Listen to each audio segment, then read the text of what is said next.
Hello friends, welcome to my YouTube channel Enjoy Learning with Kulkarni sir. Please subscribe my channel and hit the bell icon to get regular notifications of my upcoming videos.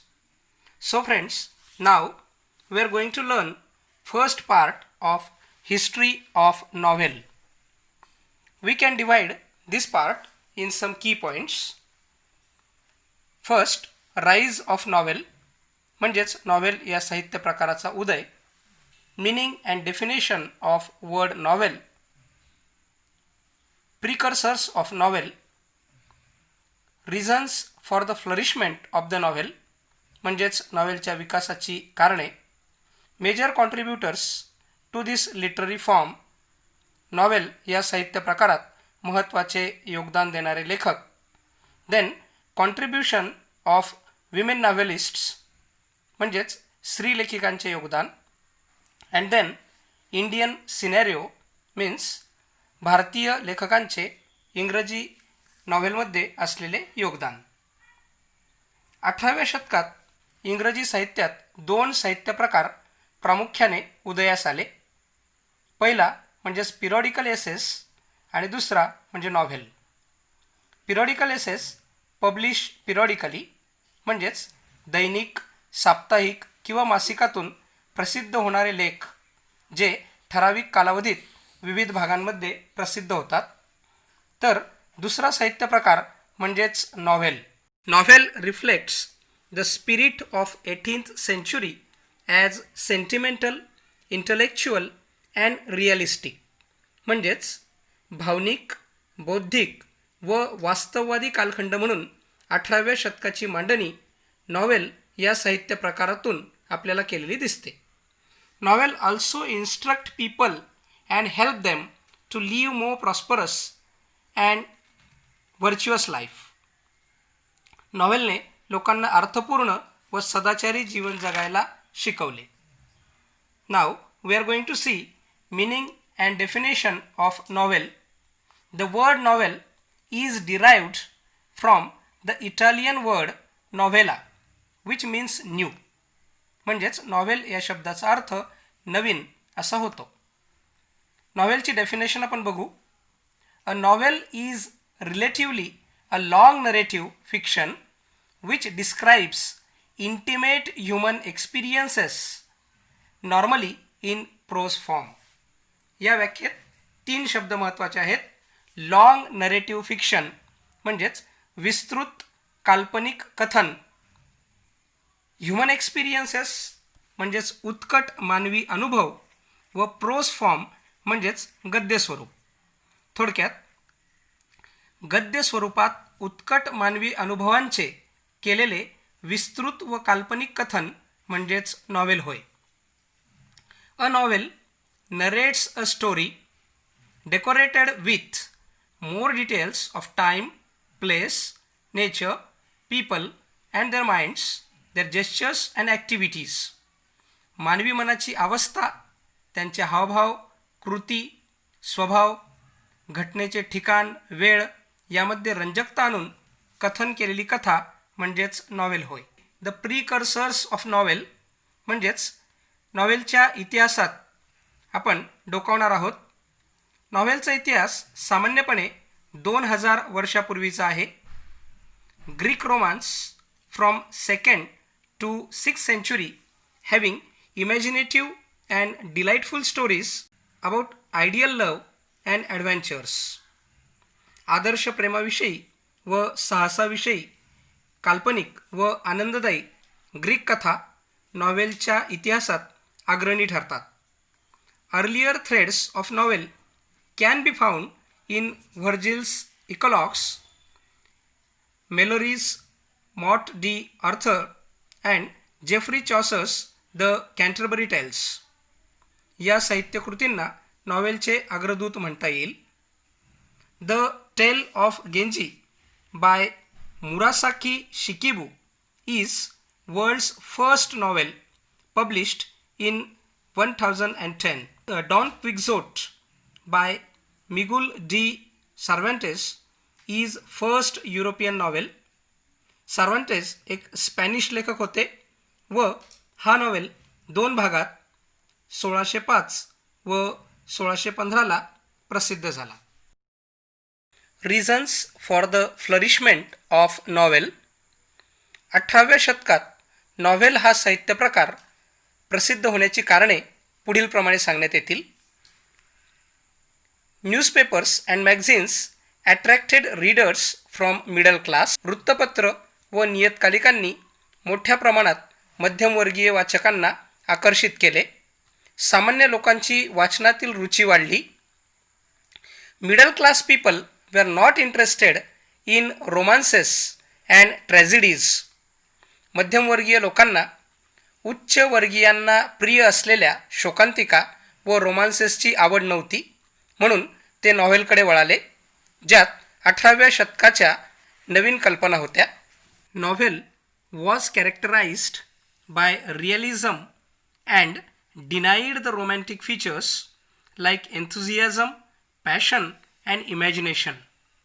नॉव्हेलमध्ये उत्साह, भावनिकता, रंजकता याऐवजी सत्य परिस्थितीचे अधिक चित्रण होते. पुढचं कारण आपल्याला सांगता येईल की industrial revolution had given rise to the middle class and novel depicted the everyday life and problems of common people, so novel appealed them. व्यापार व व्यवसायातील वृद्धीमुळे औद्योगिक क्रांती झाली व त्यामुळे नवीन मध्यम वर्ग उदयास आला. या सामान्य वर्गाच्या दैनंदिन जीवनाचे व समस्यांचे चित्रण नॉव्हेलमध्ये असल्याने या नवशिक्षित वर्गामध्ये नॉव्हेल हा साहित्य प्रकार मोठ्या प्रमाणावर प्रसिद्ध झाला. Novel become the voice and aspiration of middle and lower classes. Novel मध्यमवर्गीय व निम्नवर्गीय लोकांचा आवाज बनला व अपेक्षांचे वर्णन करणारा ठरत असल्याने सामान्य लोकांमध्ये तो प्रसिद्ध झाला, कारण यातूनच त्यांची बौद्धिक गरज भागत होती. Mechanisation provides time to educated middle class for reading and discussion about the novels. औद्योगिक क्रांतीमुळे नवीन यंत्रसामुग्रीचे युग आले व मशीनमुळे कामाचा वेळ वाचल्याने नवशिक्षित मध्यम वर्गाला वाचनासाठी व चर्चेसाठी वेळ मिळू लागला व यामुळे नॉव्हेलच्या वाचकांच्या संख्येत वाढ झाली. Poetry and drama were fading away and novel having some features of them with some new features which made novel popular and encompass social, political and cultural scientific progress. नाटक व काव्यप्रकार यांचा प्रभाव 18व्या शतकात कमी होत गेला व त्याची जागा नॉव्हेलने घेतली, कारण नॉव्हेलमध्ये नाटकाची व काव्याची काही वैशिष्ट्ये होती व त्याचबरोबर काही नवीन वैशिष्ट्ये देखील होती. हळूहळू नॉव्हेलने सामाजिक, राजकीय, सांस्कृतिक व वैज्ञानिक प्रगतीचे क्षेत्र व्यापले. Now we are going to see some major contributors to this literary form. John Bunyan यांच्या द पिलग्रिम्स प्रोग्रेस व ॲफ्राब्रेन यांच्या ओरोनोको या नॉव्हेलने खऱ्या अर्थाने या साहित्यकृतीच्या वैविध्यपूर्ण व रंगीत दुनियेला सुरुवात केली. यानंतर डॅनियल डिफो यांच्या Moll Flanders and Robinson Crusoe, Jonathan Swift यांच्या गलिवर्स ट्रॅव्हल, जे एक प्रसिद्ध प्रहसन होते ज्यातून त्या काळाच्या राजकीय परिस्थितीवर व्यंग केलेले होते. सॅम्युअल रिचर्डसन यांचे पामेला ऑर व्हर्च्यू रिवॉर्डेड, क्लॅरिसा हे दोघे इपिस्टोलरी म्हणजेच पत्रव्यवहार स्वरूपातील नॉव्हेल होते. इतर प्रमुख नॉव्हेलिस्ट्समध्ये Henry Fielding, Laurence Sterne and Tobias Smollett यांचा समावेश होतो. याच परंपरेला पुढे अनेक महान नॉव्हेलिस्टने समृद्ध केले, ज्यात Charles Dickens, Walter Scott, Nathaniel Hawthorne, Horace Walpole, Thomas Hardy, Wilkie Collins, H.G. Wells यांचा समावेश होतो. 20व्या शतकात अनेक आधुनिक विषय व नाविन्यपूर्ण तंत्रांनी नॉव्हेल पुढे आला. यात E.M. Forster, James Joyce, Joseph Conrad, Henry James, George Orwell, Graham Greene, D.H. Lawrence, William Golding and Anthony Burgess यांचे प्रमुख योगदान आहे. स्थलांतरित लेखकांनी देखील यात मोठे योगदान दिलेले आहे, ज्यात Salman Rushdie from India, V.S. Naipaul from Trinidad, Kazuo Ishiguro from Japan व अशा अनेक लेखकांचे योगदान आहे. Contribution of women novelists: Evelina by Frances Burney is a novel of manners. Anne Radcliffe's Gothic novels. Gothic novels म्हणजे काय हे आपण टाइप्स ऑफ नॉवेल या स्वतंत्र व्हिडिओमध्ये बघू. देन फ्रँकेनस्टाईन बाय मेरी शेली हा विज्ञानावर आधारित नॉवेल त्या काळात एक मैलाचा दगड ठरला होता.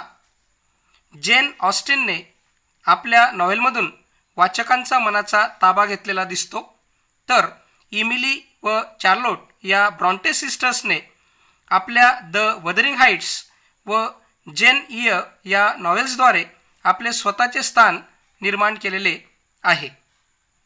मेरी ॲन इव्हन्स म्हणजेच जॉर्ज इलियटने मनोविश्लेषणात्मक नॉवेल्स लिहिले. व्हर्जिनिया वुल्फने स्ट्रीम ऑफ कॉन्शियसनेस हे तंत्र इंग्रजी नॉवेल्समध्ये आणले, तर आगाथा ख्रिस्टीने गुन्हेगारी विश्वावर अनेक नॉवेल्स लिहिले. Harper Lee, Margaret Atwood, Toni Morrison व ॲलिस वॉकर यांनी ही परंपरा अधिक समृद्ध केली. And now Indian scenario. Rajmohan's wife the novel by Bankim Chandra Chattopadhyay हा भारतीय लेखकाने लिहिलेला पहिला इंग्रजी नॉवेल आहे. यानंतर काही भारतीय लेखकांनीही ही परंपरा पुढे नेली, ज्यात राष्ट्रीय सद्भावना म्हणजेच nationalist virtue and social issues म्हणजेच सामाजिक समस्या हे प्रमुख विषय होते. यानंतरच्या काळात मुल्कराज आनंद, R.K. नारायण व राजाराव या तिघांचा काळ होता. अनिता देसाई, नयनतारा सहगल, अरुण जोशी व मनोहर मालगावकर यांनी प्रवाहात बदल घडवले. अमिताव घोष, विक्रम सेठ व उपमन्यू चटर्जी यांनी भारतीय इंग्रजी नॉवेलमध्ये काही नवीन वैशिष्ट्ये जोडली. अलीकडील काळात सलमान रश्दी, अरविंद अडिगा, अरुंधती रॉय, किरण देसाई आणि किरण नगरकर यांनी इंग्लिश नॉवेलमध्ये क्रांती घडवून आणली व निश्चितच भारतात इंग्रजी नॉवेलचे भवितव्य उज्ज्वल आहे. विद्यार्थी मित्रांनो, पुढील व्हिडिओमध्ये आपण टाइप्स ऑफ नॉवेल व एलिमेंट्स ऑफ नॉवेल बघणार आहोत. तर पुढील व्हिडिओ पाहण्यासाठी या चॅनलला जरूर सबस्क्राईब करा व बेल आयकॉनवरती क्लिक करा, म्हणजेच आपल्याला पुढील व्हिडिओचे नोटिफिकेशन मिळेल. तसंच हा व्हिडिओ आवडला असेल तर लाईक करा व कॉमेंट करा. धन्यवाद.